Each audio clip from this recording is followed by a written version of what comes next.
কয়েকদিন আগে একটা আপডেট উঠে আসে, তারপরে কনফার্মেশন যে দীপিকা পাডুকোন সে কালকি চ্যাপ্টার 2 এর পার্ট নয়। তারপর থেকে এই বিষয়ে চর্চা শুরু হয়, তার প্রফেশনালিজম নিয়ে, তার ডিমান্ড নিয়ে। এবার আমি এই বিষয় নিয়ে কথা বলিনি, তার কারণ অলরেডি স্পিরিটের সময় কথা বলেছি, একই কথা কি রিপিট করব। কিন্তু বিষয়টা আরও এবার বাজে দিকে যেতে থাকে, যেখানে দীপিকা পাডুকোনের পিআর টিম তারা এটা জাস্টিফাই করার চেষ্টা করে যে দীপিকা পাডুকোনের যে ডিমান্ড সেটা ভুল নয়।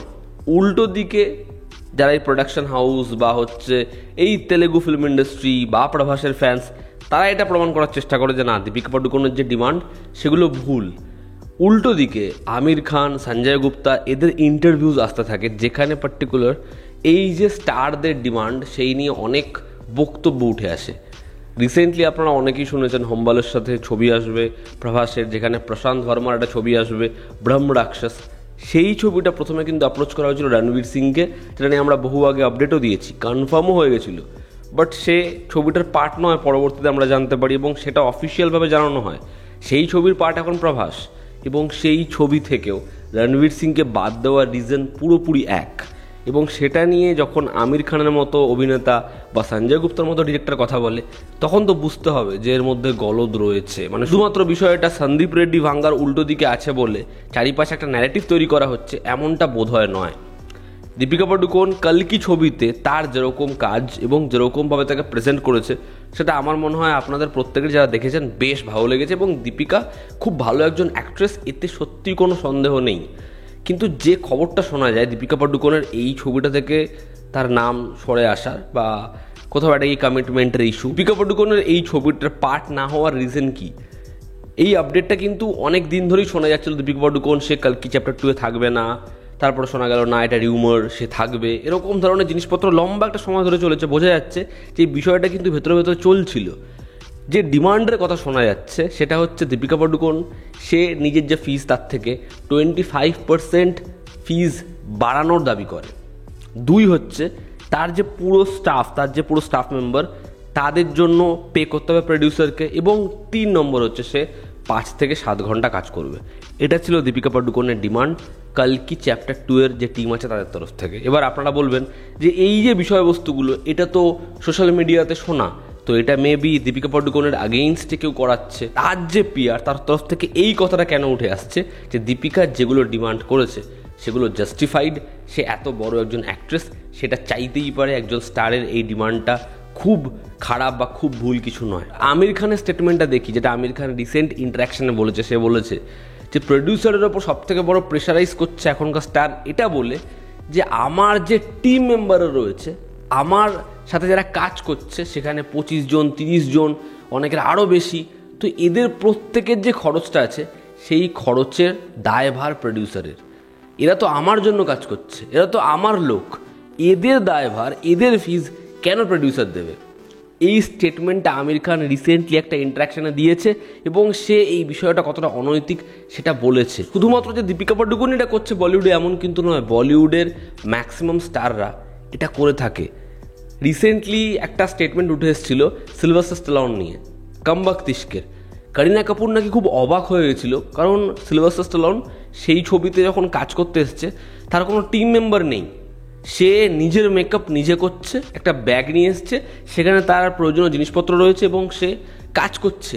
এটা দেখে মোটামুটি সবাই অবাক যে এত বড় একজন স্টার সে এরকমভাবে আসে, তার কোনো টিম নেই, তাদের ওই হাওয়াটা ক্রিয়েট করার দরকারই পড়ে না। একইভাবে রণবীর সিংয়ের ব্রহ্ম রাক্ষস, সে ছবিটা পরিচালনা করছিল প্রশান্ত ভার্মা, যেই ছবিটা প্রডিউস করছিল হোমবাল ফিল্মস। তো এই ছবিটার অ্যানাউন্সমেন্ট হবে, ছবিটা কনফার্ম আমরা প্রত্যেকে জানি।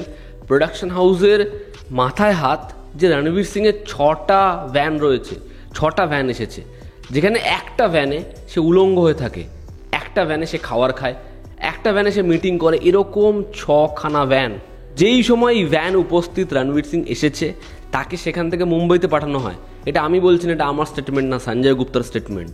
এবং দেন তারা এই পুরো বিষয়টা ক্যান্সেল করে যে এ খুব ভালো একটা আনডাউটেডলি, কিন্তু এরকম হ্যাপা কে পোয়াবে? এই 6খানা ভ্যান মানে কতগুলো লোক, এতগুলো লোকের যে বার্ডেন সেটা আমি কেন নেব? আমাদের তো ভালো ছবি বানানো নিয়ে কথা, আমাদের তো পয়সা ঢালা নিয়ে কথা। এই ছবির জন্য, লোকেশনের জন্য, ছবির জন্য যা যা করতে হবে সব করব, কিন্তু তা সত্ত্বেও এই যে স্টার তার আরও 30 জন লোকের খরচা আমাদের দিতে হবে, এটা আমরা এই বার্ডেনটা আমরা কেন নেব? তারা সেই খরচা প্রভাসকে নিয়ে নেবে না, কারণ প্রভাসের ছবি যেমনই হোক, প্রভাসের একটা পুল আছে, প্রভাসের একটা অডিয়েন্স আছে, যদি ছবি ভালো হয়ে যায় তাহলে তো সেই ছবি ব্লকবাস্টার হয়েই যাবে, তারা প্রভাসকে নেবে। যদি আমাদের এত হ্যাপা পোয়াতেই হয় আরও বড় স্টারকে নেব। তো বলিউডের অ্যাক্টর অ্যাক্ট্রেসরা কিন্তু এই ডিমান্ডগুলো এমন জায়গায় নিয়ে চলে গেছে, সবার কথা বলছে না, কিছুজন ডেফিনেটলি এমন জায়গায় নিয়ে চলে গেছে যার জন্য তারা সাফার করছে, যার জন্য সমস্যা ডেফিনেটলি হচ্ছে। দীপিকা পাডুকোন কি ভালো অ্যাক্ট্রেস নয়? ডেফিনেটলি ভালো অ্যাক্ট্রেস। রণবীর সিং কি ভালো অ্যাক্টর না? অবশ্যই ভালো অ্যাক্টর। কিন্তু বিষয়টা হচ্ছে তাদের এই যে নিজের অভিনেতা সত্তা, তার থেকে অনেক বেশি ছাপিয়ে গেছে এই যে দেখনদারি বিষয়টা। এবং এটা শুধু তাদের না, বলিউডের প্রবলেম। এটা বলিউডে আছে এবং শুধুমাত্র তারাই যেটা করে এমন নয়, বলিউডে অনেকে আছে যারা এটা করছে। এবং আজকে দেখুন দীপিকা পাডুকোনের যে সিনেমা, পিকুর মতো সিনেমা কিন্তু আসে না, ঠিক আছে? সে কিন্তু ওরকম ধরনের ছবি আর করে না। সে একটা কিং করবে, একটা জওয়ান করবে, একটা কালকি করবে, মানে একটা বড় প্রজেক্ট, সেই প্রজেক্টে তার 30 মিনিটের রোল হোক, সে ডেফিনেটলি ভালো অ্যাক্ট্রেস, সে খুব ভালো ওখানে কাজ করে। কিন্তু বিষয়টা হচ্ছে আর তার ওপর ডিপেন্ড করে কোনো ছবি, সেরকম ধরনের ছবি সে করছে না। আমাদের 2-3 বছর অপেক্ষা করতে হবে একটা কিংয়ের মতো ছবির জন্য, যেখানে তার 10 মিনিটের রোল আছে। এবং এটা যে শুধুমাত্র দীপিকা করছে বা শুধুমাত্র রণবীর করছে এমন নয়। আর যারা এই বিষয়টাকে এমন একটা ন্যারেটিভ দেওয়ার চেষ্টা করে যে যেহেতু দীপিকা পাডুকোন একজন মেয়ে, যে কারণে সবাই তার এগেনস্টে কথা বলছে, বা ম্যাক্সিমাম লোক তার এগেনস্টে কথা বলছে, উল্টো দিকে যেহেতু প্রভাস রয়েছে, সন্দীপ রেড্ডি ভাঙ্গা রয়েছে, বিষয়টা এমন নয়। রণবীর সিংয়ের এগেনস্টেও তো একই রকম কথাবার্তা বলা হচ্ছে। কয়েকদিন আগে অনুরাগ কাশ্যপ বলছিল না যে বাসিল জোসেফ বলেছে যে তোমরা কি করে এখানে সার্ভাইভ করো, আমি 2 বছর নিজের টাইম ওয়েস্ট করেছি এখানে, সেটা শুধুমাত্র মুকেশ খান্নার জন্য কিন্তু নয়, ঠিক আছে? একইভাবে কিন্তু রণবীরের জন্যও। তো এই যে এরকম ধরনের ডিরেক্টর, এরকম ধরনের প্রোডাকশন হাউস যারা ভালো কিছু কাজ করতে চাইছে, এভাবে ব্যবহার পেয়ে এরকম ধরনের অ্যাক্টিভিটিস দেখে তারা পিছিয়ে যাচ্ছে। এবং এরাও আলটিমেটলি একটা ঘেরাটোপে আটকে রয়েছে, যেখানে রোহিত শেট্টি ছাড়া আর কোনো মেইন স্ট্রিম ডিরেক্টর নেই, আর এখান থেকে বেরোতেই পারছে না। তো এটাই হতে চলেছে, যেখানে আজকে প্যান ইন্ডিয়া লেভেলে এভাবে কাজ হচ্ছে, একটা মালায়ালামের একটা জেম পরিচালক এসছে, তার জন্য আমি জান লড়িয়ে দেবো, এরকম ধরনের বিষয়বস্তু এখানে দেখা যায় না। তার কারণ একটা স্টার হয়ে গেছে। কয়েকদিন আগে অনুরাগ কাশ্যপ এটাও বলছিল যে ভিকির সাথে আমি টাচে নেই, ঠিক আছে? তো এখন বিষয়টা এমনই হয়ে গেছে, আমি স্টার হয়ে গেছি, তো এখন আর ওই জায়গাটা নেই যে আমাকে একটা ভালো কাজ বের করে আনতে হবে, আমাকে একটা ভালো কন্টেন্ট নিয়ে আসতে হবে। এই লোকটার মধ্যে যে পোটেনশিয়ালটা রয়েছে, এখন ওই বিষয়টা নেই, ওই জায়গাটা আস্তে আস্তে ধসে যাচ্ছে। যখন সন্দীপ রেড্ডি ভাঙ্গার সাথে দীপিকা পাডুকোনের ইস্যুটা হয়েছিল, আমি তখনও বলেছিলাম সন্দীপ রেড্ডি ভাঙ্গার এমন বহু স্টেটমেন্ট আছে, বহু অ্যাক্টিভিটি আছে যেটার সাথে আমি একদম এগ্রি করি না, বাট সে যে স্টেটমেন্টটা দীপিকা পাডুকোনের এগেইনস্টে দিচ্ছে বা সেই সময় দিচ্ছে, সেটা না অনেক বেশি মানে কাজের সাথে যুক্ত, অনেক বেশি একজন আর্টিস্ট কতটা সেই কাজের মধ্যে যদি ডিপলি ইনভলভ হয়, সে কী করে খেয়াল রাখবে যে আমাকে এই 5 ঘন্টা শিফটেই কাজ করতে হবে, 7 ঘন্টা শিফটেই কাজ করতে হবে। আজকে যখন অক্ষয় কুমার এরকম হুড়পাড় করে কাজ করে, এর থেকে বেশি কাজ করবো না, এই ডিমান্ড দেয়, তখন লোকে সেটা নিয়ে ক্রিটিসাইজ করে। কিন্তু যখনই উল্টো দিকে দীপিকা পাডুকোন থাকে বা রণবীর সিং থাকে, তখন সেটা নিয়ে ক্রিটিসাইজ করা যাবে না কেন? তো আমার মনে হয় এই যে এরকম ধরনের ডিমান্ডস বলিউডে, সেটা যেই করুক, দীপিকা করুক, রণবীর করুক, যেই করুক, সেটা খুব খারাপ, সেটা খুব বাজে দিক। এবং এরকম ধরনের জিনিসপত্র করছে বলেই কিন্তু আজকে কালকির মতো প্রজেক্ট সাফার করছে, ব্রহ্মরাক্ষসের মতো প্রজেক্ট অন্য একজন অভিনেতার কাছে শিফট হয়ে যাচ্ছে। এবার সত্যি কালকিতে দীপিকা ভালো কাজ করেছিল, এবার দেখার তাকে রিপ্লেস কে করে, কোন অ্যাক্ট্রেসে তারা যায়, দেখার সেটা। তো এই ছিল আজকের ভিডিও।